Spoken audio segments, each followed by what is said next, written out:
ওয়ার্ডের শেষে ই থাকলে সেই ই লেটারটির সাউন্ড কিন্তু অনিচ্চারিত বা সাইলেন্ট থেকে যায়।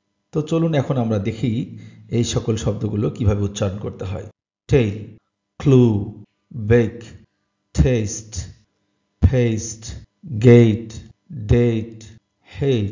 ডিয়ার ভিউয়ার্স, আমরা এতক্ষণ দেখলাম ওয়ার্ডের শেষে ই থাকলে সেই ই লেটারটির সাউন্ড কিভাবে সাইলেন্ট বা অনুচ্চারিত থাকে।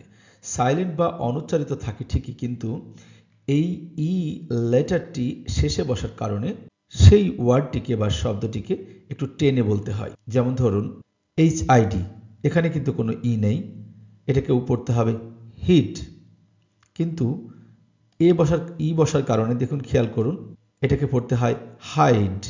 তদ্রূপভাবে past, paste, fat, fate, hop, hope, sit, site, kit, kite, slit, slide.